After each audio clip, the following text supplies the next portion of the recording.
A critical component to any game is chance. This is obvious when coins are flipped and dice are thrown, but chance in Yu-Gi-Oh! Runs much deeper than that. Is the meta skewed enough that an anti-meta deck has a shot at winning?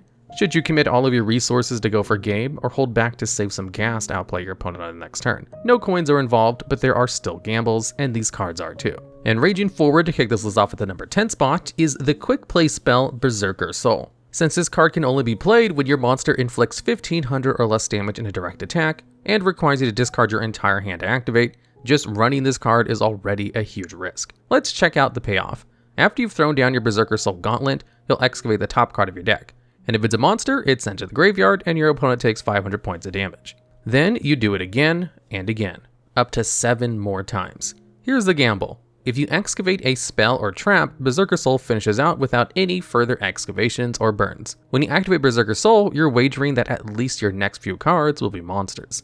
If your next 8 draws do not include a spell or trap, Berserker Soul will mill 8 and inflict 4000 points of damage.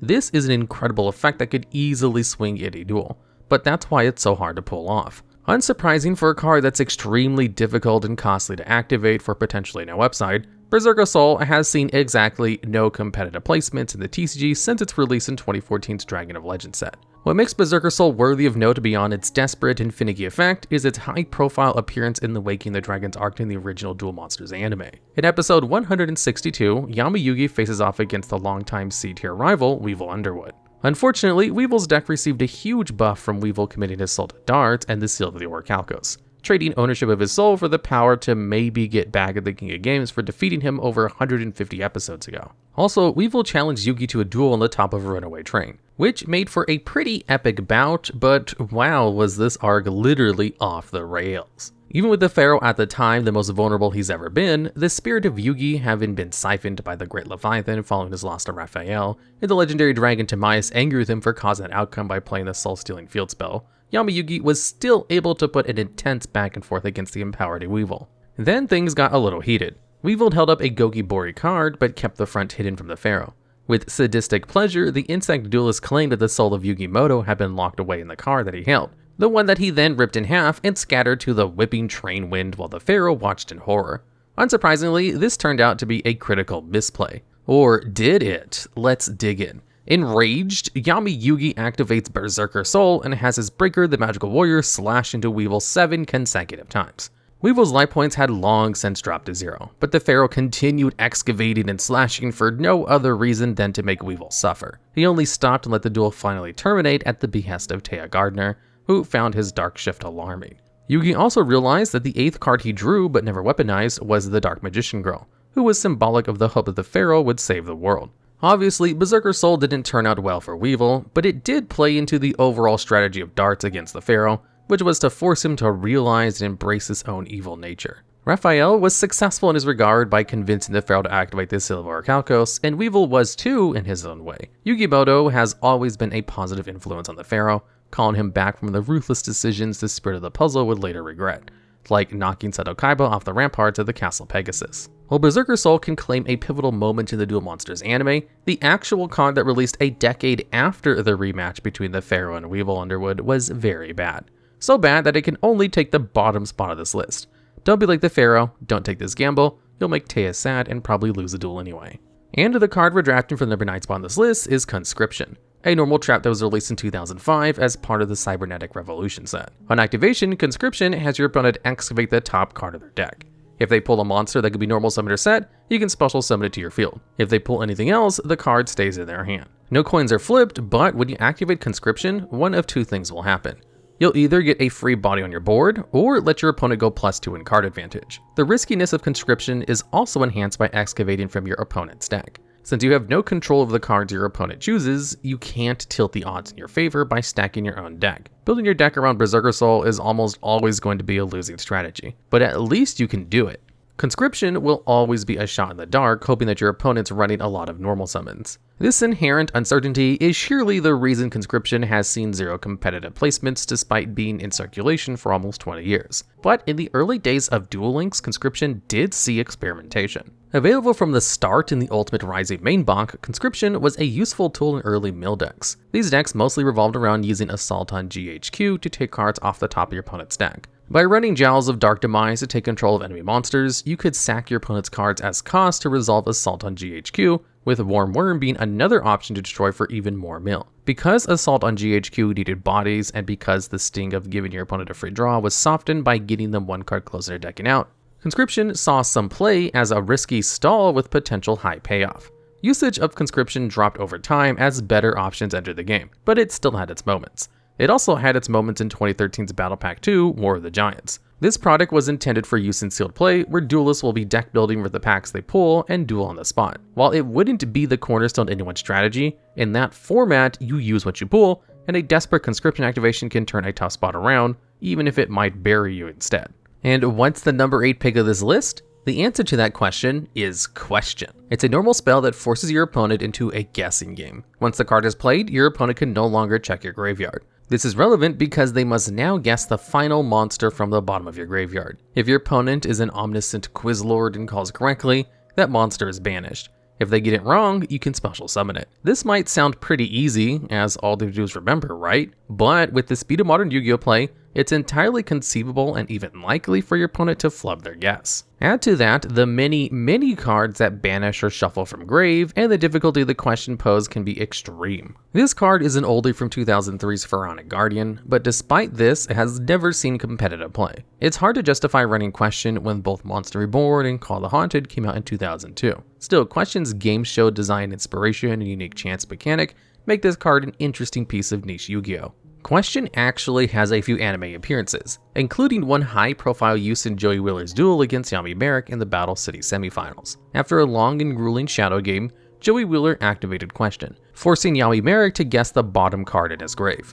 Merrick, whose strategy revolved around using sadistic cards like Coffin Seller, Drolego, and Helpamir, was too focused on inflicting suffering on Joey's soul and failed to anticipate the importance of Joey's bond with his monsters. Since Helpamir's graveyard effect caused Joey to discard from hand, Yami Merrick had no way of guessing that Jinzo was Joey's revival target. Even though Joey would end up losing the duel once Merrick's relentless torture left him unable to stand, the activation of Question was a huge victory for Joey, who proved to himself and everyone watching that although Yami Merrick was indeed powerful, his arrogant sadism was also a huge vulnerability. In the end, Question might be only the number 8 pick for this list, but remember this dude and his mustache because there's no question about it, he'll be showing up later. First releasing as a secret rare in the 2012 Premium Collection 10, Ma'at is the number 7 pick for this list, and also the number of Millennium items depicted in this card's art. Honestly, you could argue only 6 are actually shown, but for the sake of symmetry on this list, we're sticking with the line that the Eye of Widget on Mahat's forehead is the Millennium Eye.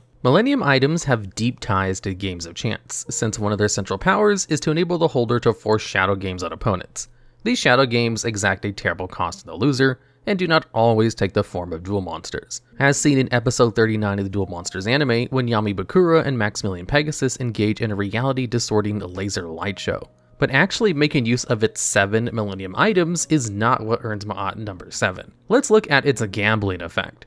When Ma'at hits the field, its base question mark attack and defense starts at 0, which might seem low for a level 10 light fairy that can only be summoned from your hand by sending a light dragon and a light fairy control to the grave. It won't stay that way. Once per turn, you can activate Ma'atat's effect by declaring 3 card names. After that, you activate the top 3 cards of your deck, and any cards that match your declarations are added to your hand, with Ma'atat's attack shifting to equal to the number of cards that went to your hand times 1000. The other cards fall to the graveyard, making the worst outcome of Ma'atat's effect a simple mill 3, which can still be useful in decks that favor a robust grave. The best Ma'atat outcome is pretty hard to beat. Basically, drawing 3 for no penalty is fantastic. Card of Demise is currently limited to 1 in the TCG for being able to provide the same effect, but with a whole bunch of extra restrictions. So why hasn't Ma'at seen much in the way of competitive play? Well, sending 2 specific types of monsters from your field to the grave isn't an insurmountable cost, but it is steep, and unless you're running cards to stack your deck like Card Advance or Absolute King Backjack, you can't count a Ma'at breaking even in card advantage. And with its stat line reliant on the success of its effect, Ma'at becomes even more difficult as a card to utilize effectively. There have been more reliable ways to ready a 3000 attack beat stick since the game began. Despite its 7 visual references to the Duel Monsters anime, Ma'at never appeared on screen, probably because wielding every Millennium item would bestow with a power far exceeding the text printed on the card. Ma'at does have 1 appearance in the Yu-Gi-Oh! Manga, however, with Jaden Yuki summoning it in Chapter 64 to secure a win for himself and Chaz Princeton in their tag duel against Tragodia. Interestingly, in this iteration, Ma'at was a fusion of Jaden's Wing Karibo and Chaz's Light Darkness Dragon. So, while the TCG version of Ma'at lost its fusion status in translation, we can still see an echo of its GX manga appearance and its summoning cost. Getting set up to take the number 6 spot on this list is the normal spell Ante. This card has been around since 2003's Magician 4 set, but has seen no competitive play, and it's not hard to see why. Ante has both you and your opponent reveal a card from your hand. For the player with the higher level card, nothing happens. But the player who reveals the card with a lower level must discard it and take 1000 points of burn damage. Hand ripping your opponent while inflicting burn damage isn't a bad effect. However, giving your opponent the ability to choose which card from their hand is maybe sent to the graveyard can put you at a disadvantage. Some cards want to live in the graveyard, and Ante might be giving your opponent an easy way to move them there. If your opponent doesn't have any monsters in hand, you're in luck because spells and traps are treated as level 0, meaning any monster will win against them in an Ante-off. While Ante's performance in the TCG has been pretty lackluster, its performance in Duel Links does not lackluster. In a format where life points start at 4000, burn damage is much more valuable. Above that, Duel Links starting hands are only 4 cards. An opening play of a successful Ante reduces your opponent's starting hand and life points by a quarter. Even when many Duel Links burn cards had their damage capabilities halved to scale their power down to intended levels, Ante escaped this reduction, sitting at its original 1000. This is probably because Ante has been de facto limited to 1 since its release in 2016, with that 1 copy only being available by leveling the Paradox Brothers all the way up to level 38. And that's a grind that might be worth it in Duel Links. Any deck that utilizes primarily high-level monsters can slot an Ante to cheesily finish close games. Some of these decks over the years have been Yubel, Xyz Trains, Time Lords, and also 3-star Demotion, a deck from early Duel Links that used the Paradox Brothers skill 3-star Demotion to normal summon strong level 7s like Suijin and Guardian Angel Joan without tributing. Persevering against the odds to claim number 5 on this list is the risky card Heart of the Underdog. This continuous spell released in 2004's Invasion of Chaos set, and has a very simple effect. When you top deck a normal monster during your draw phase, you can reveal it to draw another card. If that new draw is a normal monster, you can reveal it to draw another card ad infinitum. As long as you've got normals to draw, you can keep drawing. Here's the gamble. In order for Heart of the Underdog to realize value, you have to run enough normal monsters to justify it, which is a risk. If you fail to see Heart of the Underdog, or just have bad luck during the draw phase, all the heart in the world isn't going to save you from taking a major L. But the upside to Heart of the Underdog is potentially tremendous. Importantly, 4 out of 5 Exodia pieces are normal monsters, which makes Underdog Deep Draw Exodia a janky but workable win condition in GOAT format. And that's not even the only GOAT format deck that revolves around Heart of the Underdog. Just running lots of high attack normal monsters with strong backrow removal like Mirror Force in order to charge can catch some wins. Another Heart of the Underdog GOAT strat is the Spirit Ryu OTK. Spirit Ryu is a level 4 wind dragon with 1000 attack and defense, and a quick effect during the damage step discard a dragon monster to gain another 1000 attack and defense until the end of the battle phase. Critically, this effect is not once per turn, so you can activate it as many times as you have dragons to lose. Here's a quick equation to explain. Heart of the Underdog plus a deck full of normal dragons can equal a Spirit Ryu with a 10,000 attack going for a game. It's unreliable, but that's the point. It's got heart, and brave souls with the grit to pull it off might find themselves drawn upwards of 10 cards and swinging for incredible amounts of damage. In episode 185 of the Duel Monsters anime, Yugimoto gives Heart of the Underdog as a gift to a kid named Rick who had a real running only normal dragons and nothing else problem, telling Rick that the card reminded him of a dear friend. That dear friend was Joey Wheeler. He is the underdog. In episode 186, Yamayugi takes over for Rick in a duel against the Kaiba land computer gone haywire. The situation at first looks a bit bleak since Rick runs almost 0 good cards, but Heart of the Underdog let Yugi draw 5 normal dragons and Spirit Ryu, giving us a rare anime demonstration of an OTK. Still, there are other decks where you might find value by using Heart of the Underdog that don't revolve around an OTK, particularly pendulum archetypes that use lots of normal monsters like Metal Foes and Ignites. And turning the tables to take number 4 is the normal spell Reversal Quiz. Remember this guy and his magnificent mustache? Well, he's back and ready to answer more questions. To activate Reversal Quiz, you have to go all in, wagering all the cards from your hand and field and every life point you have. First, send everything. Hand, field, everything to the graveyard. Then declare a type of card, spell, trap, or monster, and then look at the top of your deck. If you got the call right, swap your life points with your opponents. If you're wrong, fizzle. Reversal Quiz released in 2003's Pharaonic Guardian set, and although it wouldn't see a large amount of competitive play, it was the key ingredient of a handful of placements it did receive. The big idea was to lower your life points as much as possible, and there are quite a few ways to do this, and then activate Reversal Quiz while copies of Black Pendant or Fuma Shuriken are on the field. If you can call the Reversal Quiz and foist your low life point value on your opponent while sending those equip spells to the grave as a cost, that can be game. After the resolution of Reversal Quiz, the graveyard effects of Black Pendant and Fuma Shuriken will activate, dealing 500 and 700 burn per, respectively.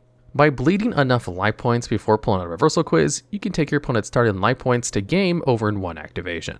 And at number 3 of this no coins, no dice, all gambles cards list is The True Name. Releasing in 2016's Millennium Pack, The True Name is a reference to the Spirit of Millennium puzzle from the original Duel Monsters anime, Pharaoh Atem. When Atem inhabited the puzzle, much of his memories were sealed away, including his name, which is why he'd frequently go by a moniker inspired by his vessel living as Yami or Dark Yugi. The Duel Monsters anime is at its core Yugimoto and Atem's journey to solve the puzzle of The True Name. And after the ceremonial duel between the two, Atem is able to recover his lost memories and pass into the afterlife. The effect of The True Name is also a reference to the powers of Atem, which include manipulations of destiny to manifest whatever card he may need in a given situation. If you're like the Pharaoh Atem and able to anticipate your next draw, you can activate The True Name and declare the card on top of your deck. If correct, you can add it to your hand and then fetch a divine monster from your deck to also add to your hand. Or special summon it to the field. A surprise Egyptian god card can be an intimidating sight for your opponent, but Ra and its other forms cannot be special summoned, and your other options, Slifer the Sky Dragon and Albaz the Tormentor, share the effect that they must be sent to the graveyard during the end phase of the turn that they were special summoned. Because of this, you might just wind up adding to hand, but that also synergizes other cards like Egyptian God Slime, Soul Crossing, and Millennium Revelation that make getting out your gods a little easier. Slifer enjoyers might also use The True Name to cheat out Slifer precisely because it'll send itself to the grave, send up your grave for a massive activation of the revived Sky God on your next turn. Although The True Name has only seen a meager amount of competitive plays, it's an important part of Divine Archetypes and a reference to the pivotal moment of the climax of the Duel Monsters anime. The number 2 spot on this list saw a wild amount of competitive play right out the gate after its 2016 release in the Dark Illusion set, and its relevance to the competitive scene has not diminished since. Pot of Desires is a normal spell and one of the many Pot of Greed rechains. It's actually a visual mix between Pot of Greed and Pot of Avarice, with the effect to draw 2 at the cost of banishing face down 10 cards from the top of your deck. There are other cards that let you pay a similarly steep cost to enjoy some cool extra draws, like Pot of Extravagance and Pot of Prosperity. So let's look at how these cards are different. Extravagance banishes face down 3 or 6 random cards from your extra deck to let you draw 1 for every 3 cards banished. Prosperity is similar, but you can choose which cards are banished face down, and instead of drawing, you'll activate the same number of cards and choose one to add to your hand. These are both gambles in their own way, but their costs can be mitigated within strategies that don't rely on their full extra deck. While most decks in Yu-Gi-Oh! Lean heavily on Synchro, Fusion, Xyz, and Link monsters, some archetypes like Toons, Flunderees, Umi Control, and more don't need it. Pot of Desires, on the other hand, is always a risk. 10 cards can be a fourth of your whole deck. And although you can partially offset this risk by running cards that are able to scale the number of banished cards like Grand Magi de Aiza, the risk persists. There's always a chance that in 10 cards lost, you'll remove something you'd rather draw. And that chance is always considerable enough that most people play the card by using it after they've already done their combo. But despite its downsides, it's evident from the enormous number of duelists who choose to take a Pot of Desires risk that doing so could be well worth it. Aren't desires to be chased after all? Trading in for the number 1 spot on this list is a normal spell that's been around since 2002, though most duelists wouldn't acquire their own copy until 2004 when it saw a wide release in Dark Beginning 1. Those few secret rare originals came in a promotional bundle alongside Graceful Dice and Skull Dice with Yu-Gi-Oh! The Eternal Duelist for the Game Boy Advance. That's right, we're talking about the time-honored spell and anime plot mechanic, Exchange. Upon activation, both players will reveal their hand and select one of their opponent's cards to take into their own. It's a trade, an exchange. At its baseline, the math doesn't add up to Exchange's owner's advantage. And literally, because using Exchange is always going to be a -1 in card advantage. But Exchange is also a gambit, and it might pay off masterfully. Let's take a peek at the card art, for example, of hugely successful Exchange. In it, we see 2 revealed hands. Duelist 1 has Exodia the Forbidden One, Right Leg of the Forbidden One, Left Arm of the Forbidden One, and Mirror Force. Duelist 2 has Raigeki, Pot of Greed, Dark Magician, and Time Wizard. Or actually, Duelist 2 had Raigeki, and Duelist 1 had Exodia the Forbidden One. The Art of Exchange shows both of these cards to be the ones chosen for taking. Let's say Duelist 2 was the one who activated Exchange because anything else doesn't make any sense. It's generally not in your favor to grant extra card advantage to an Exodia deck, but despite this, Duelist 2's Exchange gamble is going to pay off in a major way. Since the beginning of the game, every Exodia piece has been limited to one copy. And since the Exodia win condition can only be achieved when a copy of every piece is in your hand, Duelist 2 has probably won this duel without summoning any monsters or inflicting any damage. All they have to do now is take a risk and activate Exchange. Why Duelist 1 swiped Raigeki when they were already sitting on Mirror Force instead of taking the sweet Pot of Greed is a mystery. But maybe they didn't know its effect. Pot of Greed, what does it do? No one knows. Exchange is a gamble, but as the person playing the card, you can swing the odds in your favor through timing and hand manipulation.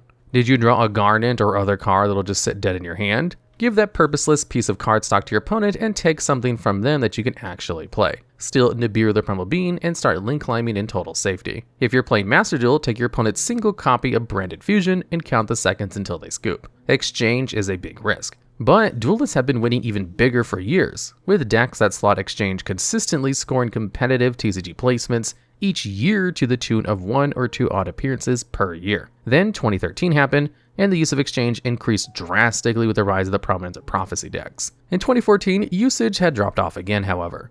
Often, Exchange would find its spots in side decks over main, giving duelists the option to levy its expensive and risky powers to hand-rip threats in games 2 and 3. In the Duel Monsters anime, Exchange was one of those cards everyone seemed to have and used it when it suited them. In episode 76, Yami-Yugi's duel against Merrick Ishtar through the proxy of the brainwashed Joey Wheeler. The stakes are high in that both duelists were tied to an anchor that will drop into the Battle City Harbor, and only the winner will have the ability to free themselves. During the duel, Yami-Yugi drew Joey's Red Eyes Black Dragon, which he had temporarily taken ownership of after winning it back from the unnamed rare hunter who somehow had 3 copies of every Exodia card. Yugimoto overpowered the Pharaoh to play Exchange against the Spirit of the Puzzle's wishes in a huge gamble that Joey's connection to his Red Eyes might shock his bestie back to his senses. Merrick was thrilled at this decision, and attempted to influence Joey to take back his ace monster, but Joey resisted and instead grabbed card destruction. Much later in episode 96, Yami Bakura and Yami Merrick duel through the night atop the Kaiba Court blimp. Yami Bakura, temporarily hosting the displaced spirit of Merrick Ishtar, had advanced knowledge of Yami Merrick's strategies, and leveraged this insight to counter Yami Merrick's The Winged Dragon of Ra, using Exchange to steal Merrick's only copy of the God card. Unfortunately, this strategy would ultimately fail, as Yami Merrick would activate Joyful Doom, an anime-exclusive card that interferes with an opponent's attempt to tribute summon by reducing the attack of the tributes to 0 and gaining life points equal to the result. This caused the Winged Dragon of Ra's anime effect of gaining the sum of its tributes to result in Egyptian God with an attack of 0. Yami Bakura would later give up the ghost and tribute Ra to summon Dark Ruler Hades, a mistake that would ultimately cost him the duel, since the monster reborn claimed by Yami Merrick during Exchange would let him revive his God card. Exchange would again return in episode 129, this time used by Yami-Yugi to reclaim Cypher the Sky Dragon from Seto Kaiba during the Battle City semifinals after it was stolen through the effective Lullaby of Obedience. A little later in episode 138, Yami-Yugi would use Exchange in his Battle City finals match against Yami Merrick. Having noted Merrick's tendency to dump his god into the grave and bring it back with Monster Reborn, Yugi made sure to use Exchange to take this card from Merrick. Finally, Exchange would be used by Raphael, against Yami-Yugi this time, in their desert duel from episode 156. Raphael activated this card while both duelists had 1 card main in hand, creating a forced trade situation where Yami-Yugi had to take temporary ownership of the Silver Calcos, an evil but powerful card that would prove too tempting to the Pharaoh, resulting in the Great Leviathan absorbing the soul of Yugimoto after the Spirit of the Puzzle played the seal and then lost. Exchange gets number 1 for its storied place in the Duel Monsters anime and for its niche competitive experimentation. Alright, and that's the list. But Yu-Gi-Oh! Is full of chancy cards that rely on neither coin nor dice. So if we missed your favorite, or if you have more ideas for future videos just like this one, I'd love to hear about them down in the comments.